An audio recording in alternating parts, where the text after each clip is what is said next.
You hate to see a game decided in some way or another by a referee. Yep. Was that the right call? I will point out this is my resident defensive back sitting next to me. Exactly. So I'm a bit biased from time to time, but in that situation, that was the right call. Anthony, unfortunately, got there a little early, because if he didn't get there when he got there, it probably would have been a catchable pass. It was a catchable throw. So for Rashee Rice, he was definitely in position to come down with that reception. Unfortunately, you know, as a DB, you're trying to time it up perfectly, and he was there a second or so early, and the referees, they got it right. And I know for a lot of fans that are saying, hey, they bailed him out. No, that was the right call, and I'm saying that as a former DB. And these are the situations that you don't want to allow Pat Mahomes and the Chiefs to be involved in, because they oftentimes find a way to win the ball game. And that's what happened today. We've seen that throughout his, time there in Kansas City. You leave too much time on the clock, they find a way to put points on the scoreboard. It happened today. We're going to dig into this one in depth, but now we take you out to the site where our lead analyst of the NFL on CBS, Tony Romo, is standing by. Tony, fresh off this call, I just want your point of view on that final drive from the Chiefs, from the play calling to the clock management, the PI. What was your take on what we saw over those final 20 minutes of real time? Well, I think we see this happen a lot, in the NFL late in games. It's just the poise, to just finish the play, because, your blood pressure gets ramped up, your nerves are all ramped up, and, Anthony actually had two pretty good plays out there. But in critical downs, an interception earlier and there, a rookie comes in and just wants to go do it. And that's what you want out of your players. But it's really the calmness and the poise to make the other team beat you. But a lot of craziness, honestly. It was like, whoa, shouldn't they be more aggressive? And it was like, oh, but I guess they like 4th and 6. They got Mahomes. They'll just get it. Now 4th and 16. And they get it. It's just what he does. He's got magic. Yeah, I guess Mahomes and Andy Reid sort of have a game plan when they're going out there. And time and again, they've proven that to us. But there's no hiding the fact that this Kansas City team is the big boy meter. You got to be this tall to ride the ride. How did Cincinnati measure up in that aspect in your eyes today?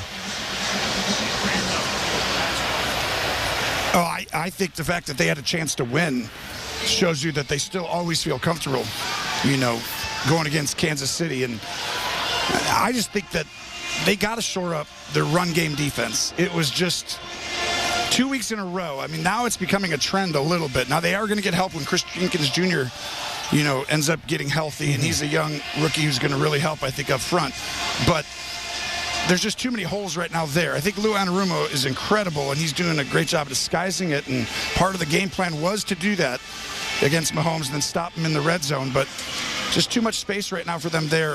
Offensively, I think they're going to find their identity. They're going to be fine. Higgins coming back. You see a couple guys, rise up today. That'll help them down the road. So offensively, they're fine. It's just 0-2 is hard. I know they've done it, but can't do it every year. The Mahomes-Burrow head-to-head now 3-2, still in favor of Burrow, but this is another tally here for Patrick Mahomes on this day. Tony, I would pay money to watch this matchup through your eyes, to watch it as a quarterback, these two luminaries go head-to-head and always give us something like this. This wasn't the cleanest football we're ever going to get, but what's your favorite part about putting the headset on and watching these two go at it? And there's just so many. It's a great time to be watching football, to be calling it. It's just a gift, and I feel honored that I get that opportunity. And to me, they just have unique skill sets to will their team and to put their team in position. They play so intelligently and smart, and they can emotionally switch when other quarterbacks kind of go away when it's going against them. And then they can change plays, get to the right one, and then just have that mental fortitude to put the foot down at the end. I mean, Burrow had his chance on the drive before. They got the 3rd and 5 and then ended up having to punt after that. But that's where I said, if you have a chance to beat Patrick Mahomes and you have the ball, you cannot let him get it back. When the margin is this thin, there is no room for error. Tony Romo, we appreciate you stopping by, as always, here on HQ. Of the NFL, presumed to alter past middling franchises, taking the national stage Sunday night as former #2 overall pick C.J. Stroud and the Houston Texans play host to 2024 #1 overall pick Caleb Williams and the Bears. With plenty of respective hype surrounding both teams heading into the year, Sunday night showdown could answer some lingering questions. For more on tonight's game, we send it out to KHOU's Luis Ortiz. Well, the Texans looking to start a season 2-0 for the first time since 2016, and today we got a matchup between two young quarterbacks, C.J. Stroud and Caleb Williams. And let's talk about number 7 for the Texans, who is coming off that historic rookie season. No sophomore fall-off for C.J. Stroud. He looked impressive in week 1. Remember that game-clinching pass to Nico Collins, 3rd-and-11, late in the game, right there on the sideline, and that was a huge play from C.J. Stroud. Now let's talk about his weapons also. One of them, Stephon Diggs, who debuted with 2 touchdowns. Now he wasn't the target for the big plays. He didn't finish with the most yards, but he is that one guy that the Texans are looking to utilize for running routes, and when the field gets smaller, we're talking about in the red zone, they're going to be looking for him because he has that ability to create the separation.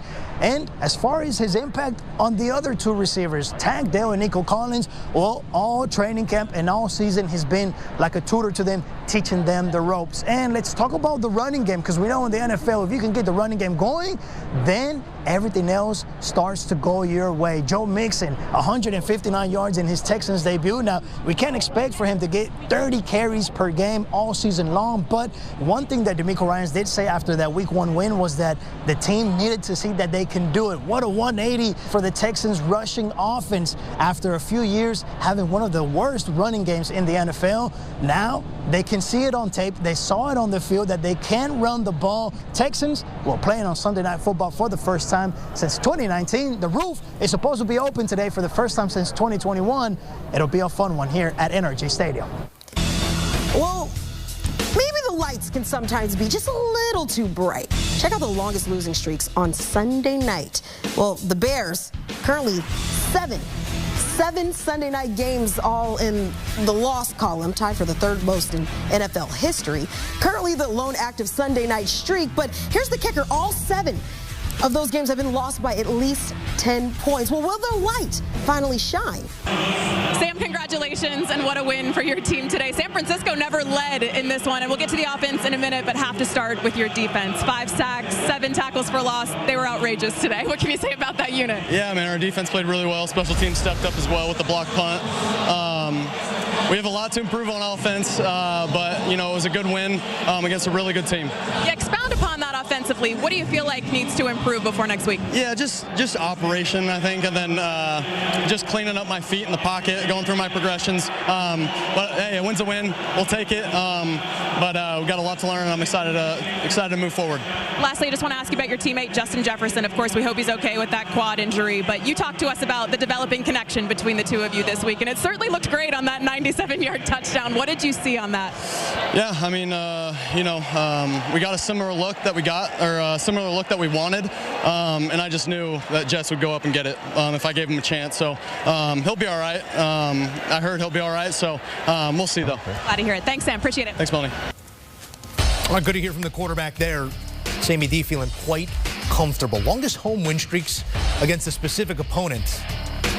Again, rolling all the way back to the meeting in 1992 was the last time that the San Francisco 49ers came to Minnesota and won. I got one for you here, Matt. What you got? That was Steve Young outdoing Rich Gannon.